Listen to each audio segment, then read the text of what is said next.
boa noite. Está no ar o Agora com Lacombe, hoje no formato Arena, para uma entrevista com o deputado federal Eduardo Bolsonaro, a quem agradeço muitíssimo pela presença. Boa noite, deputado. Boa noite, Lacombe, a toda a bancada. Eu que agradeço a oportunidade de estar aqui conversando com vocês.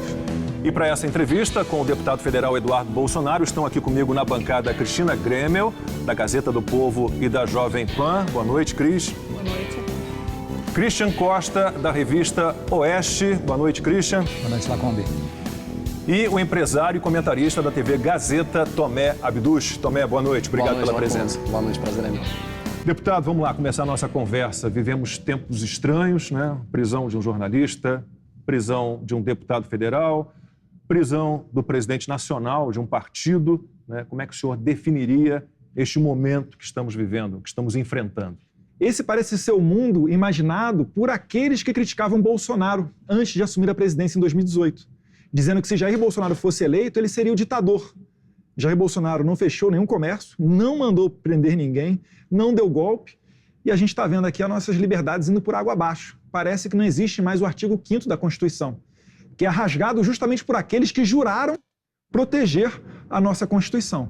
Lembrando que a gente deixa aqui sempre o espaço aberto. Gostaria muito de ter aqui no centro da roda um ministro do STF para falar de tudo isso, né, que foi citado aqui pelo deputado federal Eduardo Bolsonaro. Cris. Eu queria saber o seguinte, a população que é contrária ao governo Bolsonaro, continua alegando que foi da parte do governo que partiram sempre os primeiros ataques e que o STF está apenas reagindo a realmente tentativas de ataque à democracia, enfim. E a parte da população que apoia o presidente ou que tenta se colocar numa posição mais neutra, vê um cabo de guerra mesmo, um ataca, outro reage, o que é até que natural. Mas até que ponto vai isso?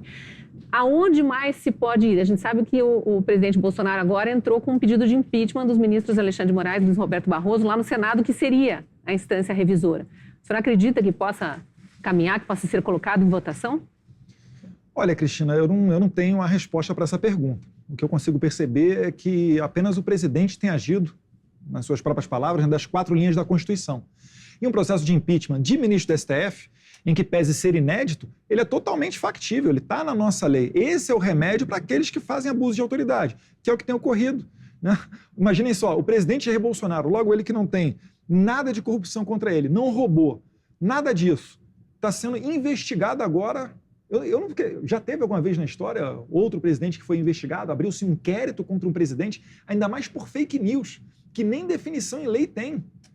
Assim, as bizarrices são tantas que é difícil até de você conseguir elencar todas elas. Agora, existe uma guerra de narrativa e essa narrativa é o que prepara o campo jurídico.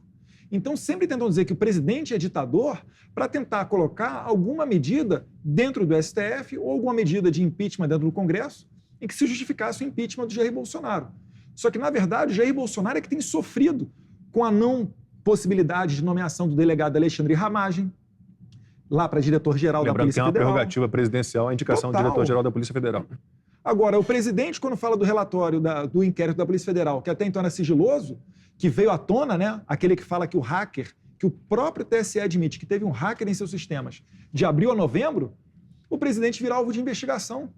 O presidente, inclusive, ele é muito criticado por sua base de apoiadores para ter uma conduta mais enérgica. E o presidente está indo no seu limite. Tudo que a Constituição prevê, ele tem feito. Mas aí, só para finalizar aqui, esse pedido de impeachment que o presidente Bolsonaro fez ao presidente do Senado, Rodrigo Pacheco, impeachment do ministro Alexandre de Moraes e do ministro Luiz Roberto Barroso, na opinião de vocês, tem chance de prosperar? Cristina, mas eu não sei. Isso aí vai depender dos senadores, vai depender das pessoas nas ruas, porque o impeachment da Dilma, por exemplo, inicialmente muitos deputados não queriam analisar, mas com a pressão popular, isso daí muda. E se você olhar impeachment da Dilma em 2016, se você olhar a Revolução Ucraniana de 2014, ou mesmo as revoluções bolchevique de 17, sempre quando há algo grandioso no meio político, sempre é respaldado inicialmente pela pressão popular. Até 64 teve a passeata de 1 milhão de pessoas. Eu não estou entrando no mérito de quem é a favor ou quem é contra, não. Eu só estou falando que as pessoas nas ruas, elas dão um recado de que lado o povo está. Boa noite a todos, é um prazer muito grande estar aqui. Boa noite, deputado. Boa noite, a gente viu o Congresso Nacional sepultar o voto auditável.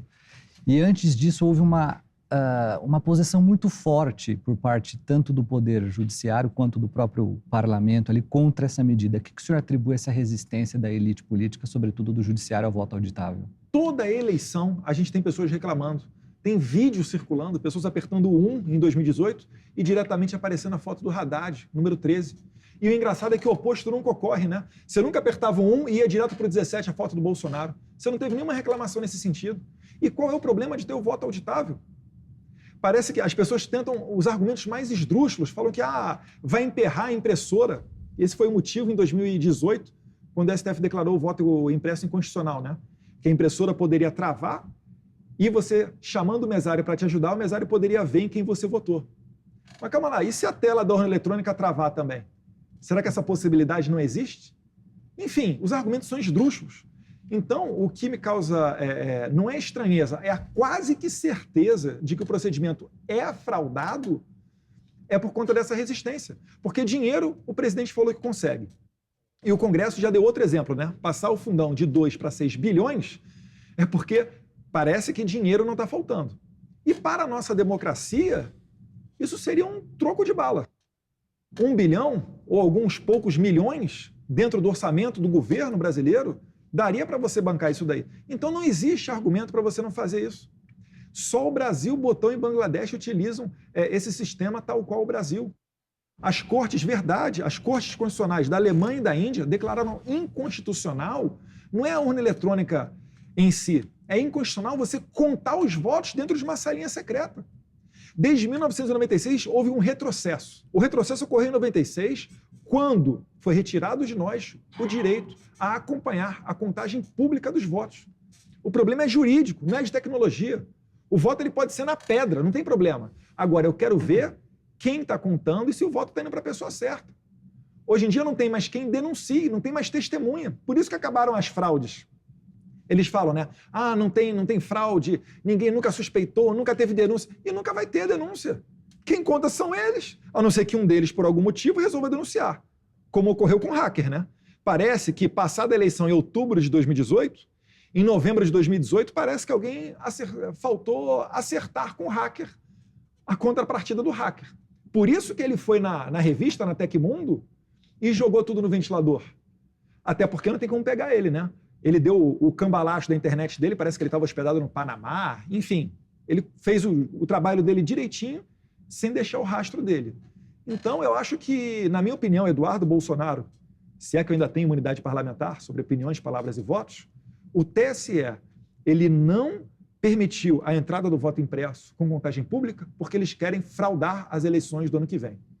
Soltaram Lula, tornaram elegível, as pesquisas estão colocando ele como ganhando no segundo turno de 60% dos votos. Para mim, isso daí não é coincidência, não. Tomé Abdos. Como que deputados, senadores, ministros enxergam lá da Ilha da Fantasia de Brasília o Brasil de verdade? Olha, de fato, Brasília é uma ilha, né? Ali vive o establishment e, de fato, existem autoridades que pouco se lixam sobre a opinião popular, né? Agora, a população nas ruas, ela exerce influência? Com certeza, Tomé, eu não tenho sombra de dúvida disso. A prova maior disso foi o impeachment. Agora, no impeachment, a gente teve aí cerca de 4 milhões de pessoas nas ruas na Paulista. O que precisa ser feito é o povo dar mais o seu recado. Tanto é verdade que esse recado tem eficiência que essas autoridades tentam justamente nos calar. É o efeito intimidatório. A gente estuda isso aí em direito penal na faculdade também. Quando alguém vai para a cadeia, essa punição ela tem um efeito preventivo, que é justamente não incentivar aqueles que querem cometer delitos, que pensam em cometer delito. Então, acredito sim na força das pessoas na rua e exerce influência. Agora, até que certo ponto, ou como cada parlamentar entende isso, aí vai de cada um, Tomé. Mas o fato de o Brasil hoje ser uma grande panela de pressão e essas atitudes que estão sendo tomadas, você não crê que elas inflam mais a população para estar nas ruas? Eles não estão dando um tiro no próprio pé, tomando esse tipo de postura? Não deveria se tentar criar um equilíbrio entre os poderes para que o Brasil possa acontecer, para que o governo possa governar, que é o que nós não conseguimos ver nos últimos anos, que é todo dia se defendendo Mas é exatamente de narrativas. Isso que o governo está tentando, né? Parece que o presidente Jair Bolsonaro é o único que está pensando dessa maneira no establishment. Não o único, né? Mas é o que tem mais proximidade com o povo, por ter sido presidente, quase 60 milhões de votos, né? Então ele tenta sempre agir, né, dali dentro das 4 linhas da Constituição. Agora, ao que parece, não tem mais corda para você esticar, né? Qual seria o próximo passo? Prender o presidente? Falam aí, prender um dos filhos? A gente não tem medo de prisão. Agora, fazer isso sem motivo, já percebeu uma coisa? Prendem lá qualquer um, fala, é ato antidemocrático. Qual é o ato antidemocrático? Eu tenho certeza que se tivesse, né, nas conversas ou alguma coisa, uma trama para se assassinar alguma autoridade, isso já teria vazado. Os prints já estariam em todos os locais. Porque isso daí justificaria a autoridade fazer o que ela quiser. E justamente, né, para evitar uma morte, alguma coisa assim, sendo que no direito vale lembrar, né, autos preparatórios não são punidos. Mas, enfim, prende por fake news, não apresentam fake news. E nem crime é fake news, né? Prendem por ato antidemocrático. O que é ato antidemocrático? Prendem por milícia virtual. Vai chegar uma hora em que essas ordens, infelizmente, da maior corte, da mais elevado nível do Judiciário Nacional, não vai ser cumprido. Se continuar desse jeito... Quero falar um pouquinho mais daqui a pouquinho sobre o equilíbrio entre os poderes, a independência entre os poderes, mas antes, recomendo, inclusive, a Revista Oeste fez uma ótima reportagem na última edição sobre o nosso sistema de votação e apuração de votos, e é vulnerável em vários pontos, então, espaço aberto aqui para o TSE, ministro Barroso pode falar um pouquinho mais sobre esse sistema e também para o ministro do STF, Alexandre de Moraes, né, que tem sido citado aqui constantemente. Chama o Giuseppe Giannino. É o pai das urnas eletrônicas. O que apagou os logs. Exato, deixou apagar. Ele vai botar a culpa na empresa terceirizada, mas que permitiu apagar os registros por onde o hacker circulou, porque talvez ali a gente pudesse ver onde ele alterou o software para ver onde é que estavam esses problemas de apertar 1, apareceu 13. E que já é apontado como tendo prestado falso testemunho para a Polícia Federal nesse inquérito, que agora teve a troca do delegado a pedido do ministro Alexandre de Moraes, né? Mais uma intervenção do ministro, né, em uma investigação. Por que ele trocou o presidente? Ele diz que vazou dados sigilosos. Ele não vazou nada. O delegado prestou o inquérito para o relator do voto impresso, Felipe Barros. O delegado, uma autoridade pediu a ele. Enfim. O senhor é da Polícia Federal, né? Na hora que para ficar mais claro para nós isso, na hora que o delegado cede informações de um inquérito sigiloso para um parlamentar que está relatando um projeto como o do voto impresso, ele está necessariamente abrindo o sigilo ou ele pode ter dado uma ordem de fica em sigilo na sua mão e dali abriu... É outro motivo de inquérito contra o presidente. Cristina, aí tem que ver como é que foi feita a tratativa com o deputado Felipe Barros. O que eu vejo é o seguinte, eu nunca vi ninguém ser afastado do inquérito quando eu vi o extrato bancário do meu irmão Flávio na televisão. Eu nunca vi em outros vazamentos. Posso estar errado, mas eu nunca vi nenhum delegado ser afastado por conta de vazamento de dados. Um procurador. Por que agora só nesse caso? Deputado, em relação ao comportamento da Câmara dos Deputados, né, foi muito triste ver a Câmara dos Deputados referendar a prisão do deputado Daniel Silveira. Da mesma forma, foi muito triste ver a Câmara dos Deputados cedendo a uma pressão, né, uma aparente pressão, que o STF foi lá interferir, o TSE, o STF, 3 ministros do STF, fizeram uma pressão para que o voto auditável ele fosse rejeitado. Qual é o papel, qual é a culpa da Câmara dos Deputados nisso tudo, né, nessa não manutenção da independência entre os poderes? Olha lá, como o que fica para a sociedade é que, de fato, está ocorrendo um acovardamento do Congresso Nacional. Para a sociedade, eles falam o quê? Os políticos têm rabo preso. Ano que vem a gente vai poder renovar o Congresso. Basta você ver lá quem é que votou a favor ou contra, né, da prisão do Daniel Silveira, do voto impresso, e aí você consegue mudar, né? O presidente agora teve recentemente em Fortaleza, foi ao Ceará, quase certeza que foi Fortaleza. Levou consigo um deputado federal, que quando foi anunciado foi vaiado, justamente por ter votado contra o voto impresso. Então, ano que vem, vai ter mais uma oportunidade de a gente melhorar os quadros do Congresso Nacional, quem estiver insatisfeito com isso, né? E eu acredito que vai mudar muito, Lacombe. Aproveitar o gancho da tua pergunta, em 2018, muita gente acredita que foi uma onda que deu e passou. Eu falo não. Nada mais será igual a 2018. A população, ela passa por um processo de amadurecimento político. Deputado, muito se falou da CPI das urnas eletrônicas como uma espécie de contra-ataque ao sepultamento aí do voto auditável, mas não foi possível conseguir as assinaturas suficientes. Qual que é o próximo passo? Ainda isso fica aberto. Quem sabe tem um fato novo aí que pressione mais os parlamentares, os deputados federais a assinar. E, na verdade, Christian, pode até ter sido visto como um contra-ataque, mas é um desejo de uma investigação isenta.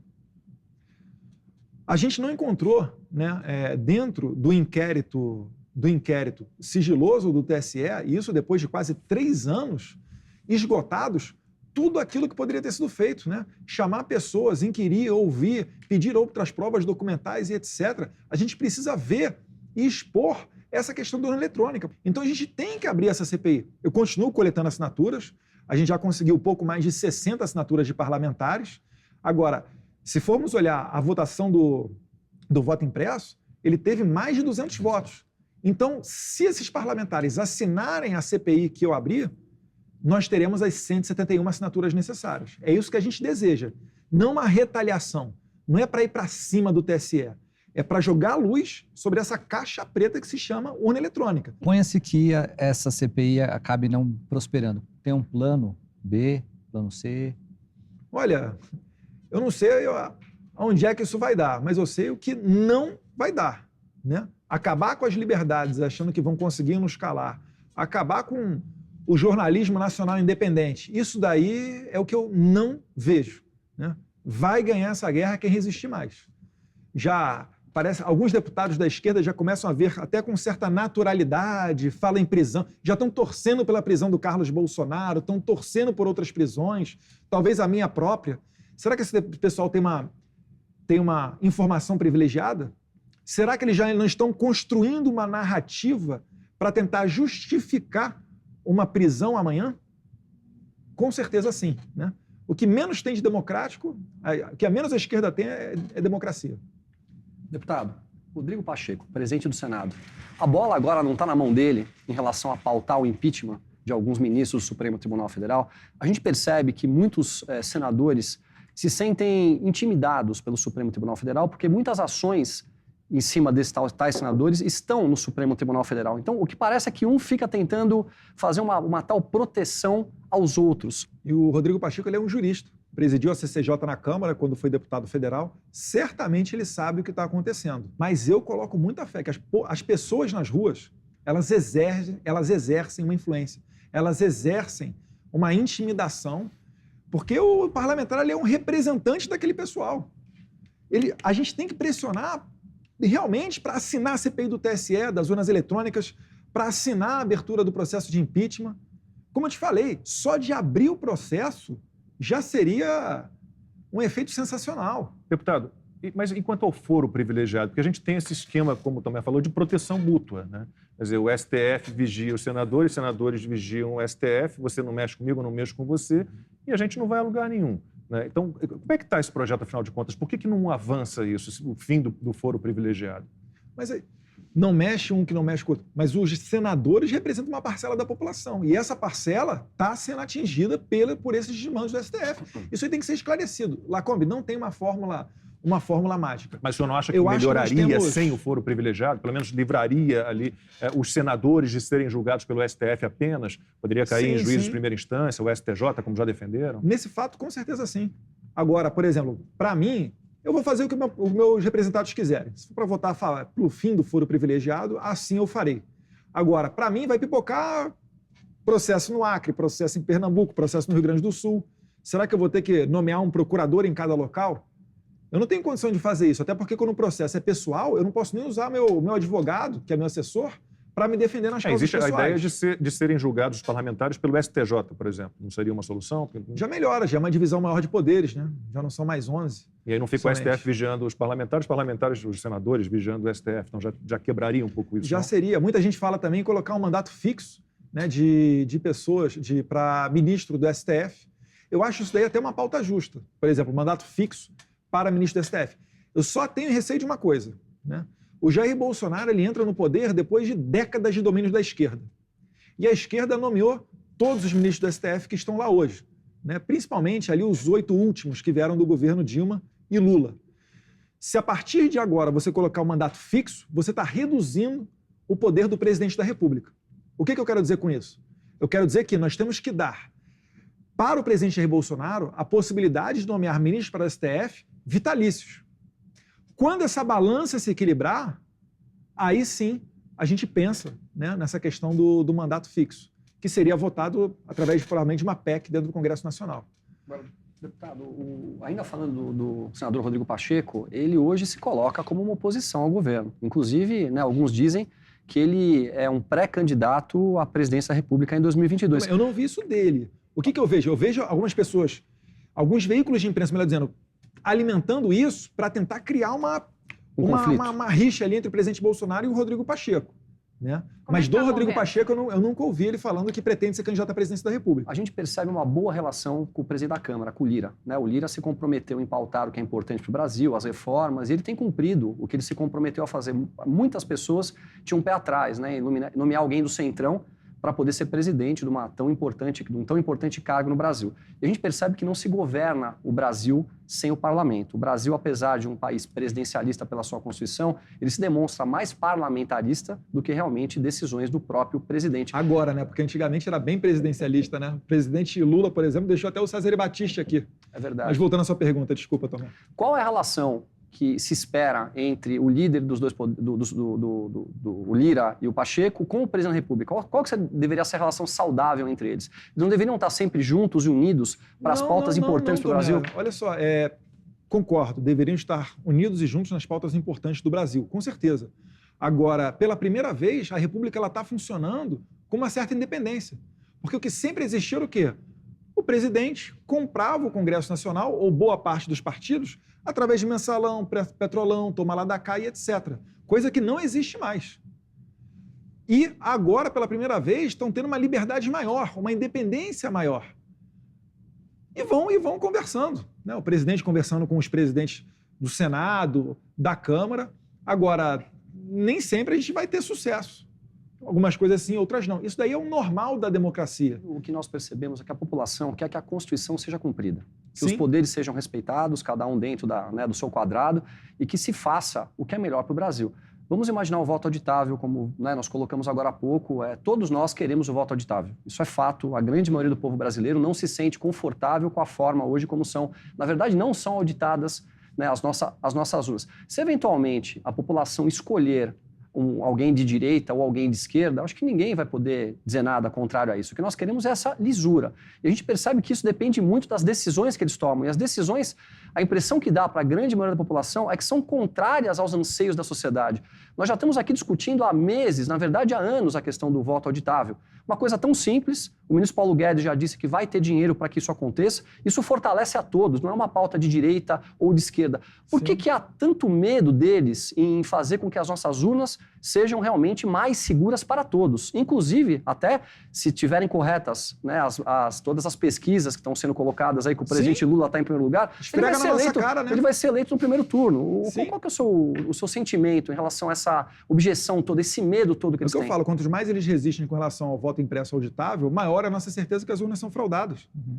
Eu não tenho como... o que os meus olhos veem não pode ser dito que não é real, que a realidade é o que a Folha, a Globo e o Datafolha dizem para mim. Você vê o Lula chegando em Recife, é uma tranquilidade. Eu não chego tão tranquilo no Recife quanto o Lula. Se eu não botar um bonezinho lá, o pessoal pede para tirar foto, eu vou atrasando meus compromissos de tirar foto. Uma tranquilidade no sentido de ele consegue circular, ele Sim, não é assediado. Exatamente, obrigado. Ele chega em ambiente... Por outro lado, é vaiado, né, em muitos lugares. Sim, ele chega com tranquilidade nos locais, porque, primeiro que também os locais são controlados, né? Já o presidente Bolsonaro, não. O presidente Bolsonaro, ele vai para o meio do povo e é um mar de gente por onde ele chega. Você consegue perceber que é um movimento espontâneo, voluntário. Aí vocês vão dizer que o segundo colocado nas eleições é esse cara que arrasta o mar de gente? Olha as motocicletas. E o primeiro colocado é um cara que assaltou o Brasil até dar prejuízo numa empresa estatal que detém um monopólio de petróleo.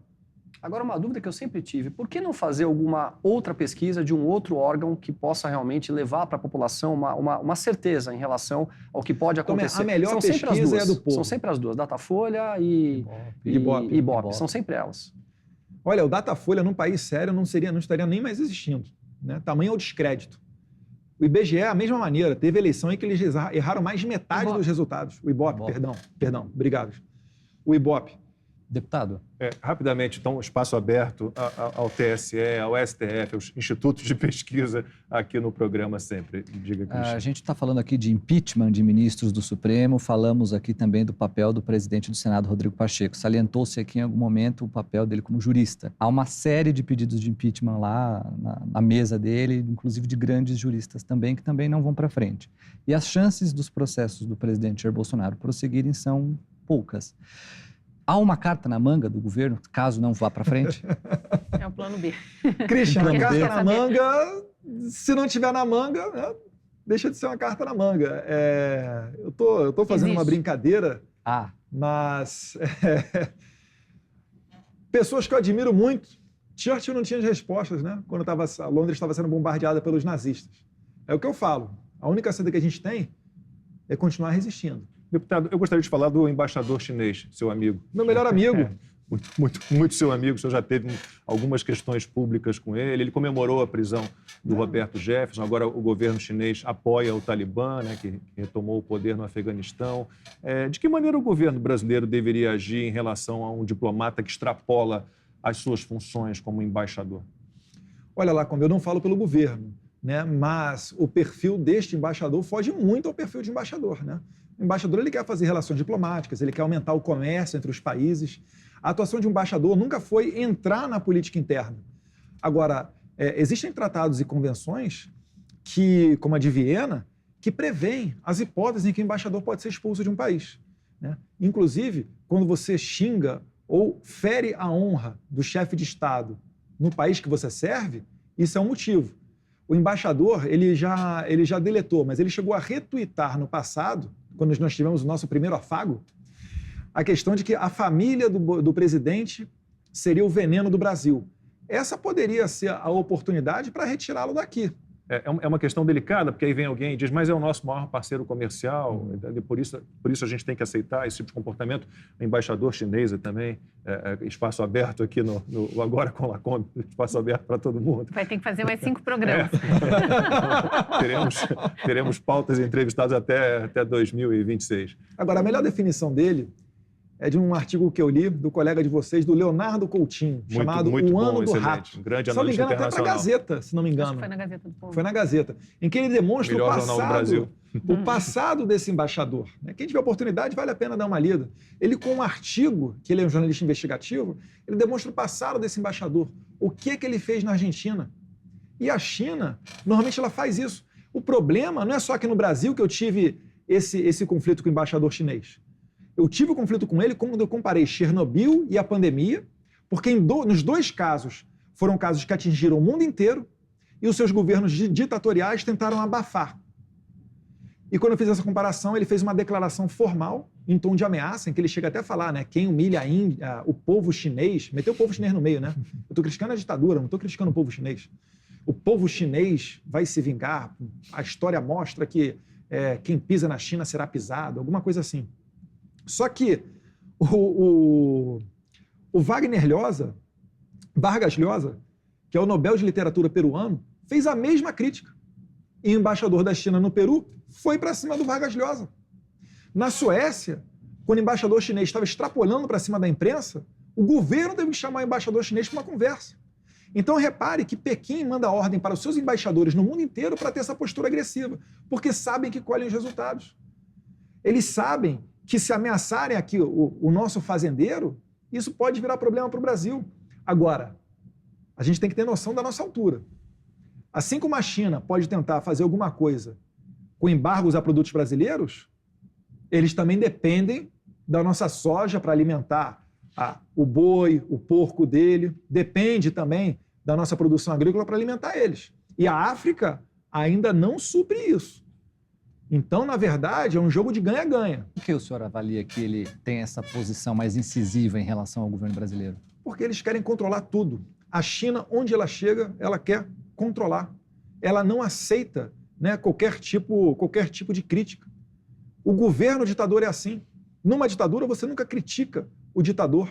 Falar nisso, até que ponto a Câmara tem atuado, e o senhor trabalha na Comissão de Relações Externas também, para evitar esse avanço chinês sobre a economia brasileira, porque a gente sabe que eles estão comprando fazendas, eles estão efetivamente se infiltrando no nosso agro, teve a discussão toda do 5G, agora com a questão da pandemia também teve muitas outras discussões paralelas.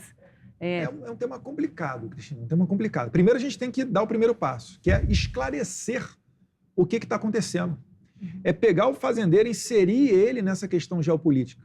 Porque para ele está tudo muito bem, ele está vendendo agro, beleza, está ganhando muito dinheiro, o dólar está alto, mas amanhã ele não sabe que ele pode se tornar um refém disso tudo. Então, o primeiro passo é esclarecer. Por isso que a China Media Group, né, o maior grupo de mídia da Ásia vem fazendo intercâmbios sobre conteúdo. Deputado, sobre CPI da Covid, o deputado Ricardo Barros, líder do governo na Câmara, quer pedir a cassação de mandatos de senadores que deixaram vazar sigilos de investigados e testemunhas e depoentes da CPI da Covid. De que maneira o senhor acompanha essa CPI da Covid? O líder Ricardo Barros ele tem razão. Para que serve essa CPI da Covid? Para perseguir. Eles levam ali até empresários, como foi o caso do Carlos Wizard, para quê? Para mandar um recado. Olha, você é empresário, você quer se aproximar do presidente Bolsonaro, olha o que a gente vai fazer contigo. A gente vai te levar e te botar sentadinho no banco dos réus. A gente vai acabar com as suas ações na Bolsa. A gente vai perseguir, vai abrir todos os seus dados bancários. E a gente vai achar alguma coisinha ali tributária para meter outra investigação. A esquerda é suja.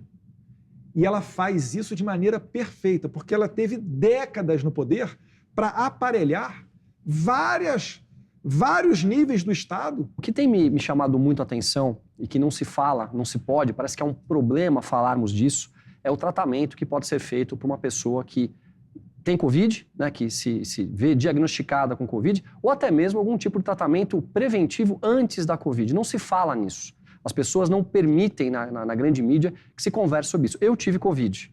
E o que eu fiz? Eu procurei um médico que me conhece, ele me fez uma série de exames e me medicou.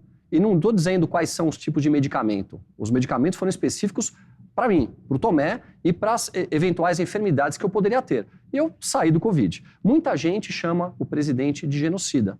O sentimento que fica é que os verdadeiros genocidas são as pessoas que não permitem que um médico possa tratar alguém que tem Covid. Não estou aqui falando de ivermectina, das tais drogas, o kit Bolsonaro. Estou dizendo da oportunidade de se tratar, voltar para casa tomando água e dipirona.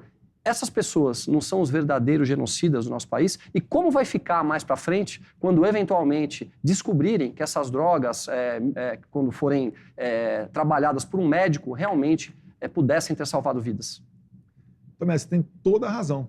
Eu acho que a história ela há de comprovar, quando a gente de fato sepultar essa pandemia, quando tiver uma situação, Deus queira, né, em breve, de mais tranquilidade, onde você possa enxergar os fatos, a gente vai chegar a essa conclusão. Porque toda a doença é sempre melhor tratá-la num estágio mais precoce, num estágio mais inicial. Por que com o Covid seria diferente? Mas realmente casos de estranheza. A quem servem esses que não permitem o debate? O debate, não permitem o debate. Eu tomei um gancho de 7 dias no YouTube, porque eu postei um vídeo de um médico chamado Dr. Corey, no Senado dos Estados Unidos, numa audiência pública no Senado dos Estados Unidos, em que ele fala de maneira positiva sobre o grupo que ele fez, o grupo formado por ele e vários outros médicos, fala positivamente sobre a ivermectina. Um estudo com 400 pacientes. Eu não fiz assim nem Os médicos têm sido censurados, né? Aliás, essa é uma pergunta boa também. A Câmara tem discutido essa questão do avanço da censura por parte dos administradores de redes sociais? Olha, Cristina, não tem discutido tanto, não, mas eu acho que vai passar a discutir com a medida provisória que o presidente vai colocar na Câmara dos Deputados, que fala exatamente disso. O que ele quer trazer? Ele quer permitir que os perfis só sejam bloqueados ou os posts das pessoas só sejam excluídos com uma determinação judicial. O raciocínio é bem simples. A nossa liberdade de expressão, Cristina, assim como nossa liberdade de expressão, direito de ir e vir, estão no artigo 5º da Constituição. Como é que a gente perde a nossa liberdade de ir e vir? Após um devido processo legal, com ampla defesa e contraditório, onde no final um juiz se convence que nós somos dignos de perder esse direito. E aí nós vamos para a prisão. Vai vir medida provisória, então? Sim. Inicialmente discutiu-se sobre decreto, mas agora, ao que tudo indica, 99% de chance de ser medida provisória. O próprio presidente já falou nesse sentido. Falar de Big Techs aqui é impossível esquecer do ex-presidente Donald Trump. O senhor se encontrou com ele na semana passada. Como é que foi esse encontro e quais temas vocês trataram? Foi muito bacana. Foi um bate-papo entre bons amigos. Entre aspas, assim, chega a ser engraçado, porque é um encontro diferente. Às vezes, quando eu encontrei com ele era presidente da República. Tinha assuntos a serem tratados, assuntos comerciais, base de Alcântara, né?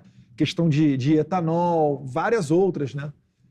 E agora foi um encontro mais à vontade. Tanto que estava minha esposa, estava minha filha. Minha filha, inclusive, minha esposa deixou ela no chão, ela ficou lá no tapete, enquanto eu falava com o Trump, ela tirou uma foto. Enfim, tratamos de amenidades. Eu expus para ele o que está acontecendo no Brasil atualmente, Eu convidei ele para o CIPEC, a ser organizado no ano que vem, e frisei para ele que, se possível, ele nos ajudasse com um convite com o seu filho, o Trump Jr., que também está convidado para o CIPEC, que é um evento que eu e o Sérgio Santana estamos organizando em Brasília. Aproveitar para fazer o merchan aqui, né? 3 e 4 de setembro, através do nosso instituto, né? Instituto Conservador Liberal. E falamos sobre vários assuntos, mas é amenidades, como é que a coisa anda no Brasil, cenário político para o ano que vem. Foi mais ou menos esse o bate-papo que a gente teve. A Cris mencionou a questão do papel da Câmara, discussão de Big Tech e censura. E a gente vê que as redes sociais passaram a ser editoras, né, do que é publicado ou não. Qual que é a relação do governo com os donos dessas empresas, dessas Big Techs? Há uma articulação? Não há? Qual é a movimentação? Olha, eu não sei, eu não vejo, pelo menos publicamente, não ocorrem esses encontros e esses diálogos, né? Pode até ocorrer, mais uma vez, eu estou falando, eu não respondo pelo governo. Agora, se chega a um ponto de ter que se editar uma medida provisória porque está ocorrendo deliberadamente uma censura, é porque pressupõe-se que essa relação não está boa ou ela é inexistente. Já não tem mais como você tapar os olhos para essa situação. Isso ocorre no Brasil, nos Estados Unidos, ocorre em todos os lugares do mundo. Então, é preciso dar um basta, porque senão a gente vai ser engolido. A gente, inclusive, tenta diversificar. Eu abri uma conta agora em outras 2 redes sociais, no Parler e no chamado Getter, né? O GetTR, para justamente tentar fugir dessa censura. Eu tenho quase certeza que vai chegar ano que vem, no período eleitoral, a minha mensagem ela vai ser entregue para pouquíssimas pessoas. E provavelmente eu vou estar pregando para convertido, que vai chegar só naquele pessoal que já me segue. Então, é uma situação complicada e estamos buscando, mais uma vez, estamos buscando alternativas. MP do presidente, novas redes sociais, enfim, a gente está correndo atrás também. De que maneira o senhor tem acompanhado essa parte da imprensa que tem trabalhado mais como um partido político derrotado na eleição do que como uma imprensa informativa que trabalha com fatos? Eu acho que está cada vez mais claro para a população também esse ímpeto de querer manipular ao invés de informar. Parece que eles querem ali formar uma audiência que pense que o presidente é a pior pessoa do mundo, né? Ignorando totalmente fatos positivos.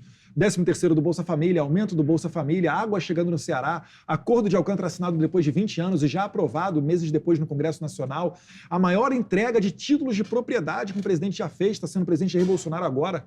Então ele está tirando o MST, esses grupos rurais, ele está tirando do jugo dos seus líderes de esquerda. Se você for olhar no passado, as invasões de terra, elas eram contadas todos os anos às centenas. Teve ano que chegou a quase 500 invasões de terra. Em 2019, foram 5 ou 6 invasões. Por quê? Porque o presidente está fechando a torneira das ONGs. Então parece que essa imprensa tradicional ela ignora todos esses fatos e tenta focar e procurar com lupa alguma manchinha, porque errar é humano, e transformar isso num grande problema. Só que a população está assistindo isso. Está ocorrendo uma mudança das plataformas tradicionais para o smartphone, sim, isso é uma realidade, e quem não se adaptar vai ficar para trás. E, além disso, as pessoas estão deixando de assinar essas revistas ou até mesmo de ter, né, um canal de TV aberta em suas casas. Isso está sendo uma realidade, isso está sendo crescente. Então, de alguma maneira, isso daí está sendo uma resposta, né? Porque é muito ridículo lá. Quando eles falam que o presidente, por exemplo, é vaiado no Ceará e você na internet desmente isso tudo, cai em descrédito. Um jornalista sem descrédito é um jornalista morto. E não tem volta para isso. É difícil você conseguir angariar de novo o crédito daquele eleitor. Um caso emblemático é o Auxílio Brasil, né, que foi lançado agora e que há veículos que simplesmente ignoraram. E há veículos que botaram na primeira página um problema inexistente. O ministro João Roma esteve com a gente aqui no Opinião no Ar e disse isso não existe, isso não é verdade. Por outro lado, também estou lembrando aqui a cobertura que foi feita da aprovação da LOA e a questão do fundão eleitoral, do aumento do fundão eleitoral. Inclusive, seu nome foi envolvido nisso, né? Sim. É porque na LDO... Na LDO, desculpe. Isso. Na LDO está tudo ali, saúde, educação, todo o orçamento do governo. Sim, tinha ali a questão do fundão. Só que essa questão do fundão estava destacada.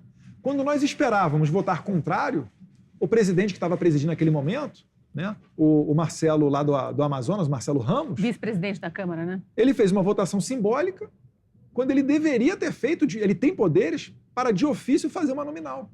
E foi pedido, né? Foi pedido, era um destaque do Novo, né? E o que aconteceu? Vários deputados, vários outros, tiveram que recorrer a um ofício mandando para a mesa para registrar o voto em contrário. Só que aí já era tarde demais. Enfim, não pode se entender que a gente vai passar de 2 bilhões, que já é um número altíssimo, para 6 bilhões o fundo eleitoral e tudo bem. Pagador de imposto, óbvio, não precisa ser gênio para saber que o pagador de imposto se revoltaria com isso. Mas por conta da cobertura da imprensa, da maior parte da imprensa, como citou Lacombe, ficou parecendo que a base do governo é que pediu o aumento do fundo eleitoral, né? É claro. Aqueles que realmente se interessam tiram o corpo, né? E deixa os outros se fritarem lá. Bom, a gente volta daqui a pouquinho, então, para a parte final da conversa com o deputado federal Eduardo Bolsonaro. O intervalo é bem rápido. Até já.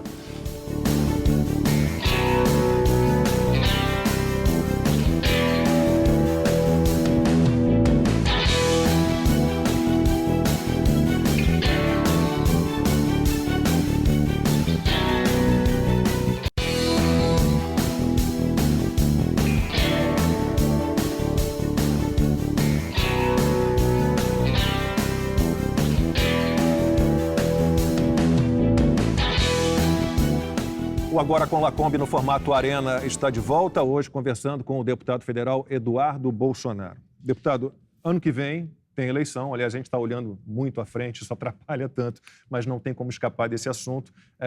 O presidente Bolsonaro ainda não definiu para que partido vai. O senhor deve estar acompanhando essa movimentação, já falaram... Eu não acompanho essa movimentação, não. Não? Coisa de maluco. Mas, então... É que são vários partidos que conversam com o presidente e eu confio muito, né, na experiência dele de décadas no Congresso Nacional, então é um assunto que eu nem ouso dar palpite. Mas quantos partidos ainda estão aí na disputa? Certamente tem alguns lá. É bom você não falar para não tentar... Porque se eu falo, os inimigos vão querer criar intriga, não sei o quê... Tá... Então, deixa a coisa fluir naturalmente. A gente tem até março para fazer essa decisão. Eu acho que não vai demorar muito. O presidente já falou que no primeiro semestre desse ano gostaria de ter anunciado esse novo partido. Isso seria saudável, que nos daria tempo de trabalhar nesse partido, preparando para a próxima eleição. Mas eu confio muito, mais uma vez, eu confio muito na expertise do presidente para acertar essa questão. Uma pacificação no PSL e uma volta dele ao PSL está descartada? Olha, eu acho que nada está descartado, né? Alguns partidos já estiveram, né, no entorno do presidente ali, um retorno, interlocutores falando sobre retornar para o PSL, Patriota, né, que existe até uma ação judicial em que está sendo disputado e falam-se que quando resolver essa questão judicial, provavelmente o presidente assinaria com Patriotas, o presidente já falou em PP. Como eu falei, são alguma... Eu não estou por dentro do assunto, não posso opinar nesse assunto, mas... tem algumas possibilidades ainda. Essa água está passando por baixo da ponte ainda. Essa mini-reforma aprovada recentemente, a questão das coligações, como é que você está vendo? Olha, o senso comum diz que existem muitos partidos. E no Brasil, o partido virou balcão de negócio, né? Todo mundo sabe que quando chega a época da eleição, a coligação ela é utilizada como moeda de troca. Enfim, sempre existem suspeitas também por trás dessas coligações. E, de fato, eu acho que a população não tá errada nesse sentido. Para um partido sobreviver, ele tem que ter uma representação dentro do Congresso Nacional. Se ele não tem representação dentro do Congresso Nacional, é porque não tem pessoas para representar. Ele merece a morte. O que é a morte? É ficar sem tempo de televisão e sem fundo partidário. Que aí o partido não fica atrativo nem para ter um presidente. Eu acho que alguns assuntos têm que ser encarados de frente. Esse é um deles. A gente tem que reduzir o número de partidos no Brasil, sim. Não existem tantas ideologias assim que passam de 20 para condizer com o número de partidos que tem no país. Em relação aos seus colegas na Câmara que tentaram passar a ideia de que o voto auditável era uma volta ao voto em cédula ou que era uma ideia de você sair da sessão eleitoral carregando um comprovante na mão. Talíria Petroni e Tabata Amaral fizeram isso, que é uma notória... Isso sim é fake news. Pois é, mas que tipo de representação, que tipo de protesto pode ser feito, ou se é que já não foi feito, em relação a esse tipo de comportamento? Lacombe, nós parlamentares nós temos que ter o direito de falar, inclusive as maiores bobagens. Cabe aos outros parlamentares desmentir. Se eles falaram uma bobagem dessa, que é falar que o voto impresso é levar um comprovante para casa, o que jamais se cogitou, a gente tem que desmentir eles, esclarecer a população. Eu acho que o caminho é por aí, né? Conselho de ética? Não sei. Por quebra de decoro? Não sei. Eu acho que o pior é expor ao ridículo. né, você precisar se apoiar numa mentira para justificar o seu voto numa questão tão importante quanto essa. Antes de passar o Christian, espaço aberto aqui no Agora com Lacombe, no formato Arena para todos os citados. Christian. Ao falar em eleição, a gente, o Lacombe tratou aqui também do ano que vem, partidos políticos, a gente falou de Donald Trump, e a gente vê também setores da grande mídia tentando estabelecer um paralelo entre o que vai possivelmente acontecer no ano que vem com o que ocorreu nos Estados Unidos, de que o presidente Jair Bolsonaro possivelmente possa não aceitar o resultado eleitoral, como que, numa eventual derrota. Como que o senhor enxerga isso? Olha, a gente tem que, pelo menos, né, ter o dever de se precaver para isso daí, né? Antever problemas, como o próprio presidente fala, né? A gente tem que antever problemas. Agora, é muito difícil, por quê? Porque na contagem de votos do TSE, é uma sala fechada. A gente tem que confiar em 10 ou 20 burocratas que contam os votos. E isso daí seria o principal ponto a ser mudado, né? A gente conseguir ter acesso a isso tudo, mas é difícil você confiar no sistema atual. Mais uma vez, eu não tenho resposta para tudo, mas o TSE teria por obrigação dar mais transparência. Como é que se daria mais transparência? Com o voto impresso. Já foi aprovado, tem matéria, quando o voto impresso foi aprovado em 2017, tem matéria de ministro do STF, inclusive o Barroso, já mostrando como é que funcionaria a impressora ao lado da urna. Quando eu, Felipe Barros e outros deputados visitamos o TSE alguns meses atrás, a gente viu ali os técnicos falando, olha, se for aprovado o voto impresso, aqui do lado já tem uma interface para conectar com a impressora. Enfim, eles estão preparados, eles estavam, pelo menos em tese, preparados para essa aprovação. Infelizmente, o que estragou tudo foi uma intervenção do ministro Barroso, presidente do TSE, que conversou com 11 líderes partidários e os convenceu milagrosamente de que o voto impresso não é uma boa matéria. O voto impresso foi aprovado em 2017, a emenda lá do Jair Bolsonaro, por 433 votos. Quando a Dilma vetou a matéria, nós derrubamos o veto da Dilma com 368 votos, ou 367. Isso é muito mais do que os 308 necessários para aprovar uma PEC. Caso o governo tivesse apostado no voto auditável no início do mandato, o senhor acha que o desfecho teria sido o mesmo ou diferente? Olha, é difícil. Eu acho que o desfecho provavelmente teria sido o mesmo. Eu não acredito que teria sido diferente, não. Agora, o governo acertou. Era necessário investir as fichas na reforma da Previdência. Porque se colocasse o voto impresso e o voto impresso dominasse 6 meses de debate, restaria pouco tempo para aprovar a Previdência. E o Brasil já estaria na beira do precipício. Quando a gente aprova a Previdência, a gente dá um recado para todos os investidores também. Investidor é quem bota o dinheiro, abre o comércio, seja ele nacional ou internacional. Tanto é que o Brasil se tornou, em 2019, o 4º país que mais recebeu investimentos internacionais do mundo, justamente por conta dessa agenda, que é urgente para o brasileiro. E mais agora, depois da pandemia, que destruiu tantos empregos. Deputado, o senhor ainda é o presidente da Comissão de Relações Exteriores? Não, atualmente é o deputado Aécio Neves. Mas o senhor, bom, é ligado neste assunto, teve relação com esse assunto. Da comissão. Que avaliação o senhor faz desse movimento de retirada das tropas americanas, que foi já pensado pelo Donald Trump, mas que foi executado agora, muitos dizem, não sou um especialista no assunto, apressadamente por Joe Biden, e os talibãs voltaram rapidamente ao poder. Que avaliação o senhor faz? Os talibãs já tendo um apoio da China, já tendo se encontrado com os chineses? A avaliação que se faz é que todos estão fazendo, né? Os Estados Unidos saem desgastados, saem praticamente humilhados dessa guerra. O Trump mesmo chegou a fazer declaração dizendo que tinha um plano em que, após fatos concretos, gradualmente as tropas iriam saindo do campo afegão. O que foi feito atualmente foi uma retirada das tropas, entregando-se ao Deus dará todos aqueles que confiaram nas tropas americanas. Qual será o futuro do afegão que acreditou e apoiou tropas dos Estados Unidos no Afeganistão? Eu te digo, o cara vai ser decapitado. Mulher que ousou estudar, entrar numa faculdade, talvez apedrejada. As cenas de enforcamento já começam a aparecer e certamente vai começar a cena de decapitação rolando por aí. E a pergunta que eu faço, na próxima entrada dos Estados Unidos, quando entenderem necessário entrar numa guerra, sabe-se lá por qual motivo, será que a população local vai ter a confiança nas tropas americanas? Tudo bem, as tropas são dos Estados Unidos, não são do Brasil. A responsabilidade é total deles, esse é um assunto interno lá dos Estados Unidos. Agora, a imagem que fica para o mundo é essa. E eu fico pensando, o que será dos nossos irmãos cristãos que estão na capital, em Cabul? Porque as cenas já estão rodando por aí. Teve gente que se agarrou no avião e preferiu morrer caindo de cima do avião lá decolando.